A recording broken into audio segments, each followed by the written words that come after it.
fresh insights on these killings in Delta State. We bring in the former consultant on the Presidential Committee on Small Arms, Darlington Umoru. We will also be getting some other fresh insights from yet another analyst. But let's begin with Mr. Umoru in the studio. It's good to see you again, even though this is yet another unpalatable topic, but needs must. We really must hear your take on this issue. How do you like to start this morning? What's your reaction? It's not going to be the first time, though, that, you know, soldiers will fall in the line of duty. But this particular one that we are seeing, what's your reaction? First, I want to say good morning and Ramadan Karim to our Muslim brothers and sisters that are observing the holy month. Back to the topic. It's an unpalatable topic for discussion. What happened in Okuama is condemnable. Taking out men of the Nigerian Army, or whether from to the least rank, a lieutenant colonel, 2 majors, a captain, and other rank and file, right, of the Nigerian military, gallant military men, is condemnable, and the law should take its course. Nobody should encourage the kind of gruesome murder that was experienced in Okuama.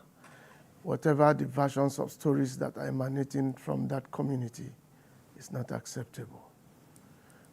The President has expressly given marching order to security agents to do their bidding.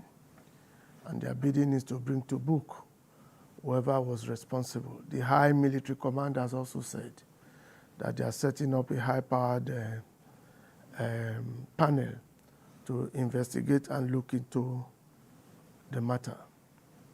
That is number one. What has happened in Delta State, Bomadi local government, should serve as is what the Nigerian military and the Nigerian government should begin to look into again. Oftentimes, we've talked about the military being overstretched in this part of the world. In the first instance, we're talking about the numerical strength of the Nigerian military, Army, Navy, and the Air Force. But in this part of the world, the constitutional provisions for the Nigerian military is simple. They have their constitutional rules that they are supposed to play. But in this part of the world, Nigeria is one of those countries where the military is drafted out of its constitutional responsibility into various other conflicts. Civil matters. Where they are not even supposed to be a part of. And is this the case? Is this a classic case of what you are painting now? This is one of them, communal conflicts. We've talked about various conflicts in this studio over time, and I've also advised that because we should allow the military to be focused on fighting terrorism. When there's riot, you bring in the military. When there's communal conflict, you bring in the military. When there's election, you draft in the military, no. And then as a result, when they are needed in some parts, you may not have enough personnel to do the job. Our military men are gallant men. They are gallant men and women anywhere in the world. They are about the best. But the challenge is that because they must obey the commands, in most times you draft them. Now, communal clashes are supposed to be handled by the anti-riot police squad. They are specially trained for quelling issues like that. But sometimes Okuama and the other community in Ughelli South, Bomadi local government, Ughelli South, 2 different local governments have issues about land. And that issue has lingered for some time. Brothers, Ijo, Urobo. And then at the end of the day, because they had issues and civil unrest, military had to wade in to go for peace mission. They went for peace mission. It's not completely out of place. But for goodness sake, for whatever may have happened, was it in the place of some persons to take the lives of these men? To take the lives? These are Nigerians, these are authority when they don that uniform. And they were gruesomely murdered, and their bodies have been found floating in the waters. Mr. President has condemned it. The military high command has condemned it. The generality of the people have condemned it. I think I want to join the military high command to say a panel of investigation that should be instituted has to start work immediately. But even so, would that bring back the lives of these gallant men? Do you know how much, if you want to quantify in Naira, what Nigeria has invested in these men that were gruesomely murdered over time? All right, let's put you on hold now. We have joining us to also share insights on this issue, Roy Ohideve. Thank you very much for coming in again on TVC Breakfast this morning. He's joining from Texas, the USA, of course, to speak as a security consultant that he is. Thanks a lot for joining us again. Let's compare your reaction to these killings of soldiers with that of what Darlington Umoru has just said. What do you think went wrong? Thank you very much. And thank you, TVC, for always trying to bring a balanced view on all of these very trying national issues. Much respect to my elder brother there in the studio. And I also appreciate all his outings and all his contributions to security. Now, I am pained. I am not pained because I am a military veteran. I am pained because I am a patriotic Nigerian. Okay? And a military life lost and a Nigerian life lost. It's lives that are lost. Mm. So I will firstly want to look at an angle that is my major disturbance. The issue of mediation and conflict resolution. This was a community where people were adopted and there was just the initial sparks. Every time we have initial sparks and nothing is done to just douse the fire until it gets escalated until people start to die. Why can't we have anchored and strangulated this conflict at that initial point where these people started to pick themselves, started to beat up one another, started to blockade their routes to their farm and their fishing outlets? Why? You see, it's very painful. And why send military men for mediation? A military man is trained to kill. The cascading system of security apparatus is the DSS, the police, even NSCDC has come himself to handle national security, strategic equipment and deployment. Now, why send military people in arms to go into a community that the red lights were already flaring? Mm. That is my concern. Good morning, everyone. Good morning, Roy. So you mentioned something about the cascading system of security architecture. And of course, this is the resultant effect of that degrading nature. Are we doing enough to ensure that our security apparatus is top-notch? I'm very happy that we have a government in place in Nigeria. We are not in anarchy. I'm very happy. You know, if we have election in Anambra today, or election in Plateau State, or election in Borno, or election in Abuja, you will hear that 700 policemen have been deployed. You will hear it, and you will see them deployed. I'll call some of my friends. They'll tell me, Roy, I'll be deployed to this position. Now, we should have DPOs in those places.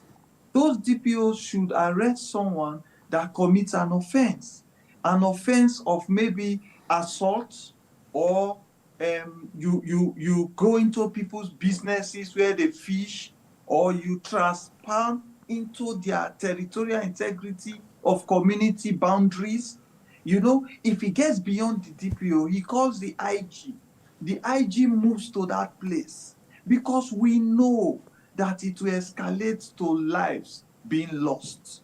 We know that it will strangulate economic activities that are even very necessary now. One of the major things this president is doing is trying to revive economic activities.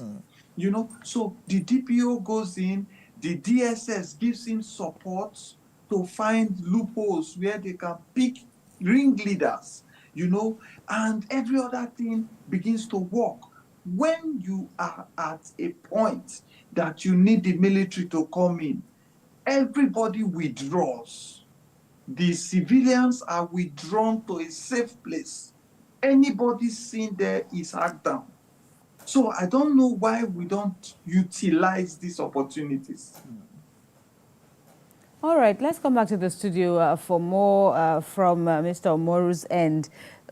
Just last night, the military, through its press office, spoke about or alluding to a communal complicity in the matter, also warning against negative propaganda at this time, expecting that everyone should wholeheartedly condemn these brazen attacks on its rank and file, so to speak. But in terms of complicity on the part of the community to this, kind of attack, how much merit do you find in that?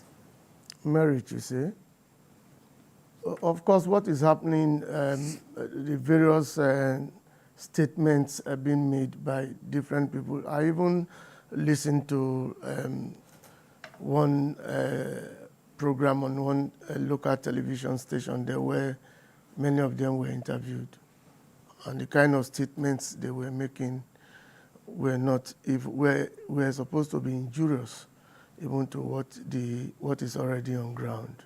Of course, you do not expect that the people will not support their own or will not make statements that will castigate their own. But even so, I think we should look at this matter objectively. For whatever it is, the average military man that went into that community, for whatever reason, went there for peace. They are not supposed to have been on taking sides with any of the parties, and I'm not sure they did. And so they went for peacekeeping mission, and the community and the youth or whoever was involved should have seen them from that perspective. If there are various arguments coming out emanating from that community, saying that they wanted to take away the chairman of the community and the leaders of the community. They held a meeting in the town hall. If they are taking anybody away, they were not taking them away for execution. It was a part of ensuring peace in that community. But that is not the statements emanating from those communities now, or that particular community is not my biggest worry. My biggest worry is what I think government should really look into and begin to consider right away. My biggest worry now is the proliferation of small arms and light weapons in our society, in every part of the country. That is what is fueling banditry. That is what is fueling armed robbery. That is what is fueling communal clashes. Communal clashes are no longer fought with cutlasses. They are now fought with firearms. That is what is also fueling terrorism. Let me draw your attention. A week before last week, where this matter happened, the army busted into a local factory where they were manufacturing firearms and explosives. And the shocking thing to me was that one of the things the armies recovered from that factory was the AK-47 magazine that was remodernized to take 60 rounds. The factory made AK-47 magazine is meant to take 30 rounds of ammunition. Now, aside from the firearms being manufactured in that factory, they are also doing IEDs, which they confess, and this is a family business. A father was arrested, a mother was arrested, their 2 children were arrested, a son and a daughter.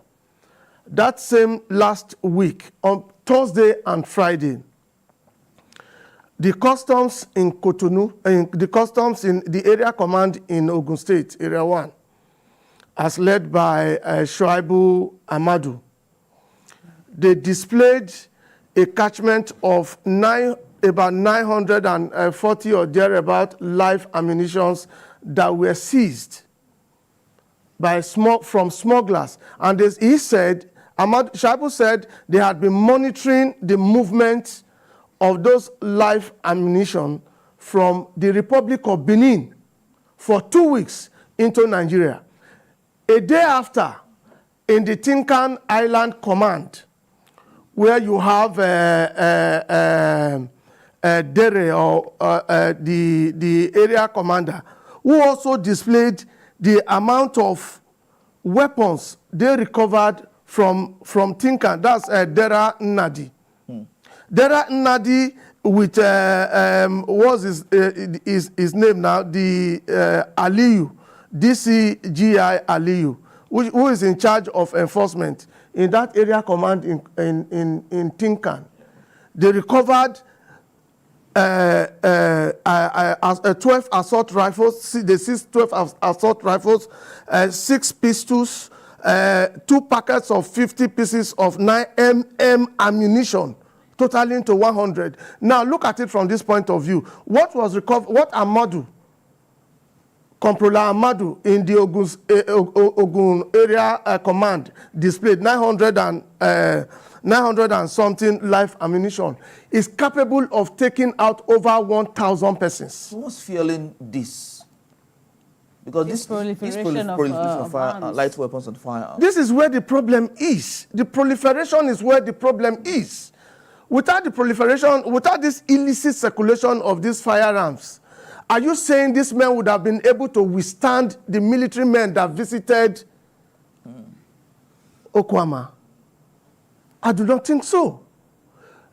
No, the fear is even that the non-state actors, like I have even said, which my good friend and brother will confirm, is that more sophisticated arms are in the hands of even these non-state actors who are carrying and perpetrating out these devilish activities.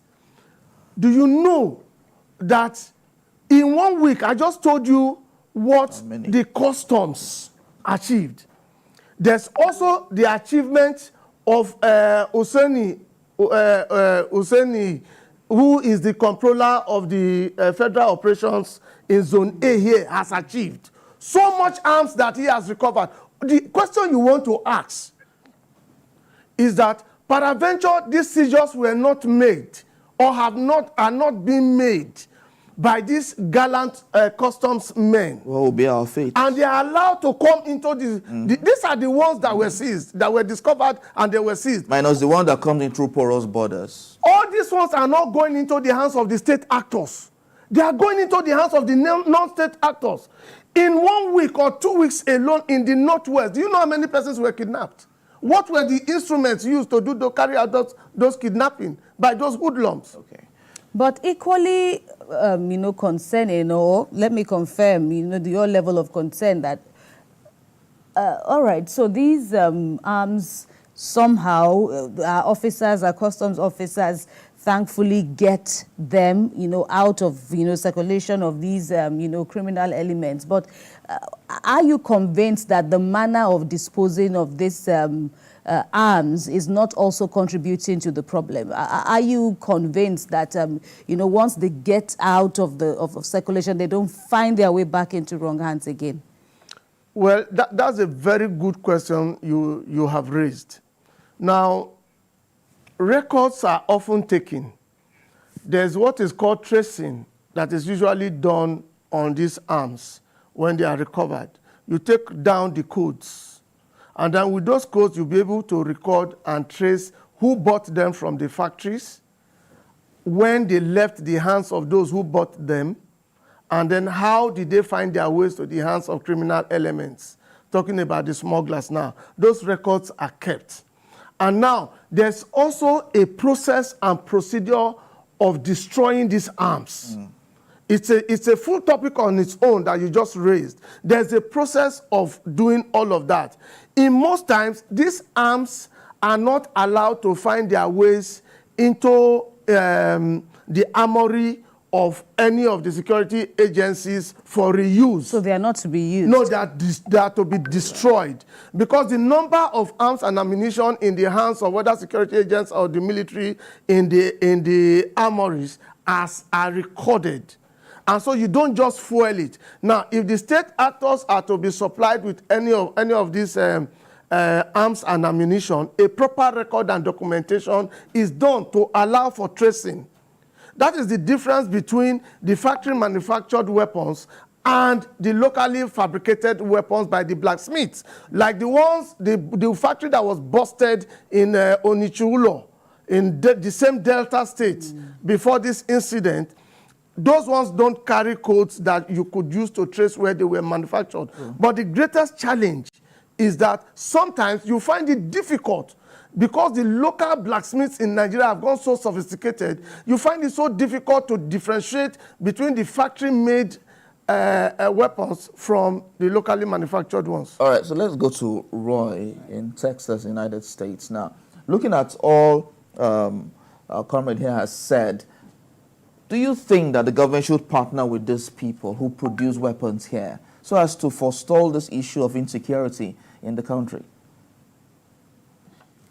Well, you know, we have NDIC, and most of this, after the Civil War, Nigerians were talking about why didn't we put those people together that were doing that bucket bomb.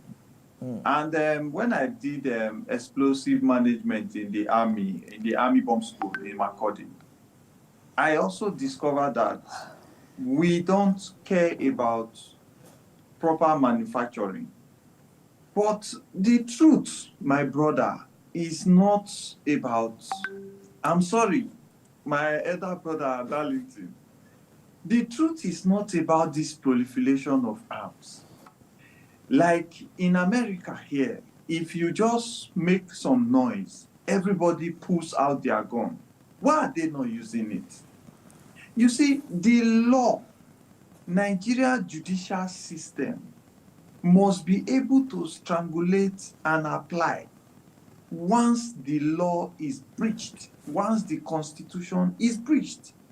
Godfatherism should be limited against criminals taking position over security agencies. A DPO cannot arrest some people that you see because they are above the law. That is our problem, sir. If you have a proper system, judicial system, that will put down punitive measures, if we have government agencies that are empowered and enriched, both in manpower and technology, they will be able to police all what we call unpoliced areas. If we have, for an example, a system of governance that do not give room for manipulation of justice, do you think anybody will get up tomorrow and say, I am a hoodlum or a warlord? It's not possible. Why? The police will have the braveness to come to you and come against you. See, why I'm always mentioning the police, sir, because we are in democracy. I was among the first people that started Operation Sweep in Dodan Barrack when I just moved down from Kaduna. I was posted from Kaduna to Dodan Barrack when I was a soldier. And we don't talk to civilians.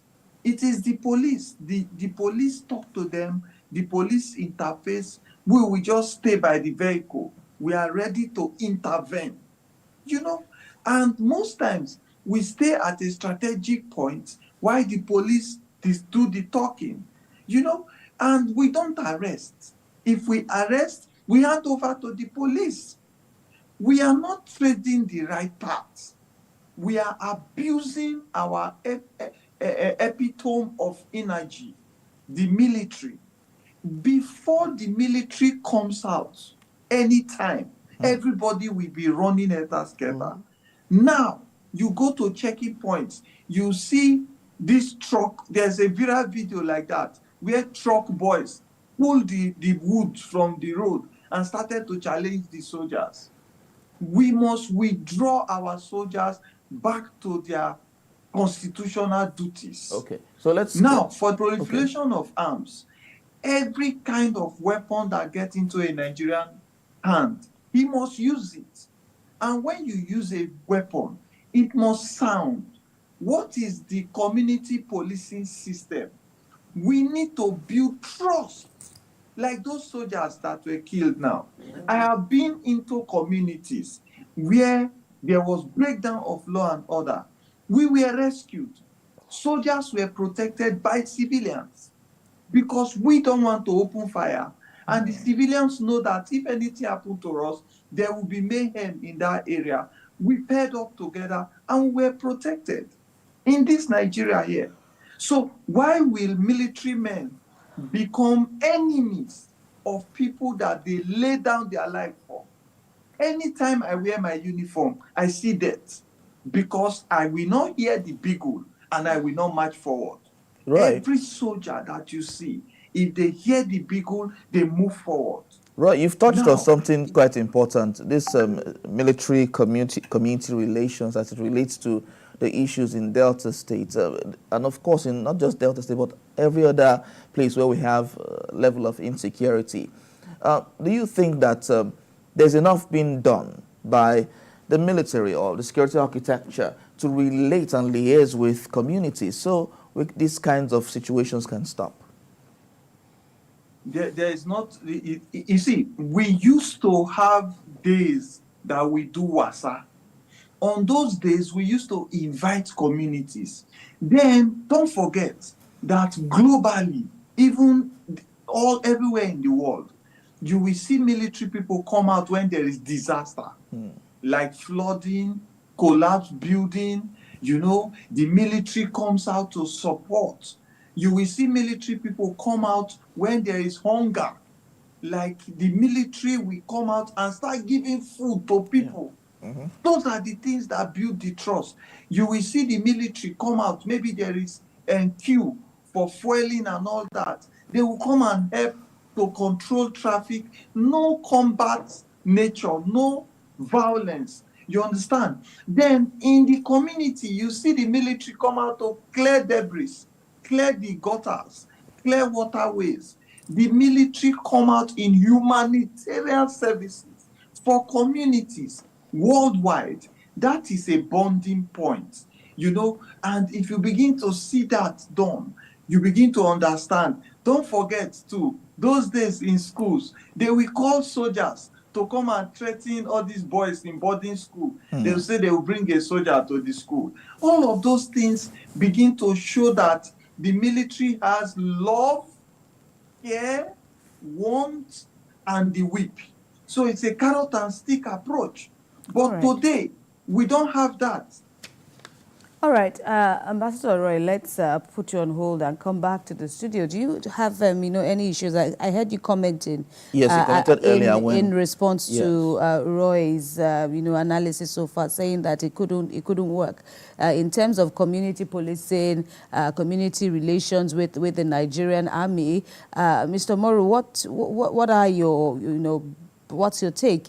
As we speak now, there is a palpable fear in the hearts of many of the residents. The villages concerned, the community concerned has been deserted. Reports of villagers in bushes hiding from what they call the onslaught of the army in response to the killings. The Nigerian military over time has had programs that helps them relate with the civilians, particularly where barracks are situated. They have this medical outreach program where they also extend hands of fellowship to civilians, those living around them. And sometimes they've even allowed for civilians to come into the barracks for prayers, whether on Sundays or on Fridays. This is a way of, associating with the civilians that are also their brothers, their parents, their children, and their sisters. Everybody cannot wear the uniform. But I think where all of this is coming from is the fact that some of these, the Nigerian military men sometimes are drafted to places where ordinarily, constitutionally, they are not supposed to be drafted into. The Nigerian military is being overstretched. I think the high military command and Mr. President, if he's listening this morning, should revisit issues and places where military men are drafted into. Now, we do not have enough of them to cover or tackle insecurity as the situation is in the country right now, where there's so much of banditry going on, particularly in the Northwest, and it's not a good one for the image of this country. Mr. President came and started very, very well, having security matters in his heart. And the first thing he did when he came was to invite the then security chiefs, had a breakfast with them, and gave them a marching order before they were replaced. But I also think that at this point in time, some things should be revisited. Mr. President actually inherited this idea of military men being allowed to be drafted to places that I think other security agencies should handle. Like what happened in Okuama, that could have very well been handled by the police and allowed the military to attend to their own constitutional responsibility. Talking about whether there is this communal relationship between the military where barracks are situated or where they found themselves and the people, that one is very well and the military, I don't know if they have a special budget for that, but oftentimes we have seen them come out to attend to the people, but the way we are going, until we begin to revere these men who come out to receive bullets on our behalf, these men who don't sleep, who are out there day and night in the sun and in the rain, to tackle these men who are very well sophisticatedly empowered by whoever is sponsoring them with equipment. You see, to me, if these non-state actors don't have the wherewithal to tackle our security men and women, I do not think they would thrive. All right. Ambassador Roy, so, in addition to all that has been said, the Army also talking about professionalism. How crucial is this need, as advised by other observers, for the Army in response to unraveling the killers of its officers? How crucial for you is the need for the Army to also exercise restraint on this matter? Okay, let me take us back to OD. When President Obasanjo was president, you recall that he gave series of warnings. He even gave a 2 weeks ultimatum to Alamesega, then the governor. And after a series of interventions before the military came in, that was then. that practice was done. Now, for this particular situation that we found ourselves, I will stand firm on my belief that we should go after the criminals. We should go after the criminals. See, there is nowhere we can take away the intelligence of the military intelligence that we have in this country. We have a corps called the Military Intelligence Corps. We have the Military Police Corps. I believe that with their proper deployment, personally, to avenge the death of our colleagues, it will be sweeter to deal with the perpetrators. Because the more of civilians that we suffer, the more of the old, the elderly ones that will be displaced, we will still not be satisfied. We will not have achieved our aim. Our aim is to get the perpetrators and deal with them. Now, for penetration of those areas, we can use covert operations. And I'm sure that if you see what Mawa is doing with NDLEA alone, no noise, nothing, you will just hear that drug guys are being busted. That is the format that I wish that we are going to adopt for this situation. We must penetrate those communities quietly, covertly, identify those places where those guys are, and route them out. That is my position. If you're talking about routing them out, the community has already been deserted. How do we get to a point where we can get the people, the hoodlums who did this dastardly act? Very simple. Okay? Let me tell you something. Most of the operations we have in this country, sir, we know where the people are. Okay. Let me give you an example of the kidnapped girls now in the north. What we have now, the information we have now is where they are kept is a difficult terrain to extract them without casualty. Not that we don't know where they are. When I was in Kaduna, we will move from Jaji to Kaduna through the bush up to Kano. Even in Calabar, we move from point town to another town without even coming across a community. You know, the military knows about the unpoliced areas, but the casualty rates to intervene is one of the restrictions. Then the willpower of the government to give approval is another of the restrictions. You know, but when we want to go against people that are taking the life of military personnel, I assure you that we don't wait for any willpower. The president has already stood firm and said those people must be routed out. And I assure you they will. My apologies and my plea today is that the military authorities should consider the old, the weak, and the elderly in those communities and the economic viability of those communities and go after the hoodlums. Okay, let's come to Chief Darlington here. You were reacting to his submission. Yeah, when you ask the question, I said it's not a difficult thing to try and getting out those hoodlums who were involved, so that, like you rightly observed, so that the innocent do not suffer unnecessarily. Right. You have the aged, you have the pregnant women, you have the women, you have others who know nothing about this dastard act, who might eventually suffer for it and paying for what they do not have a hand in.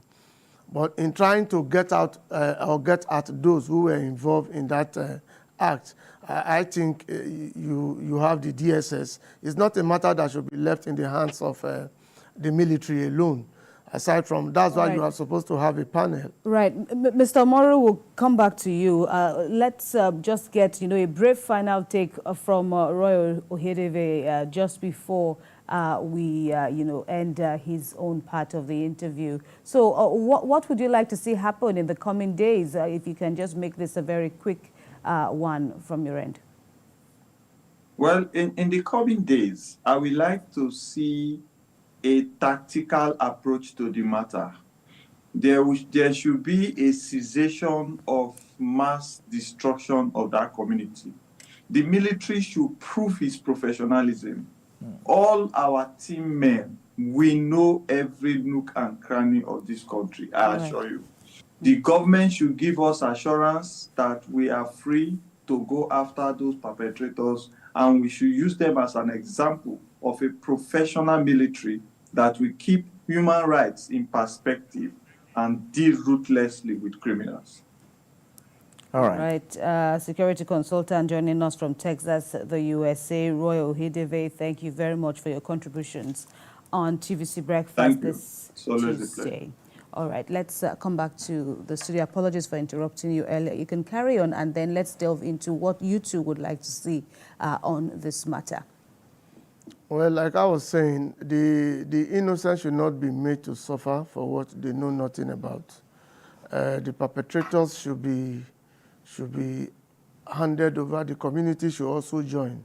I'm going to also advise that one or two persons, whether traditional ruler or whoever in the community, should be drafted into that panel, you know, and then so that they'll be able to fish out those who were involved. They know them. If they say they don't know them, it's a lie. Because from the narration, something went wrong in a hall, town hall, where that meeting was going on. So some persons were in that town hall, and so they are still alive. It is for them to be turned in, and then the economic viability of that community can return.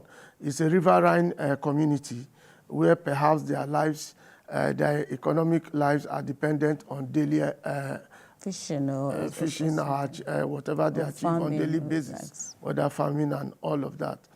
But at this point in time, I insist that government must do everything consciously to mop up arms from circulation, illicit arms from circulation. We are having too many of them. Whichever strategy, whatever the government, which will take this administration to deliberately go into the mopping of arms from every part of the country is advised. I'm advising, and I'm also appealing. I'm also appealing. It has happened now in Delta State. It has also happened in some places in the past. We should nip it in the bud. It should not happen again. The military men are those who are protecting us. They are not our enemies. They are the enemies of our enemies. And so they are the ones who are licensed to fight those who are fighting us, those who cannot carry arms against. Nigeria is not a country where everybody is licensed to bear arms. Arms are meant to be bared by the state actors, except for some level of firearms that are licensed for gaming and all of that. And I think at the moment, the last time, if I recall very well, the Inspector General of Police recalled all licenses of those who were bearing some of these firearms. All right. Darlington Umoru, this will be a fine place to rest our conversation this morning. We thank you for your insights, especially as, you know, a one-time, well, as an insider in the matter, especially with, you know, your experience at the Presidential Committee on Small Arms and light weapons. Thank you very much for speaking with us again on TVC Breakfast. My pleasure. I want to commend, finally, those customs officers who are doing well, stopping and making seizures of these firearms and ammunition that the smugglers are doing everything consciously at this time to bring into this country. All right. Thanks again for your time with us. And just before we go, a quick reminder that the views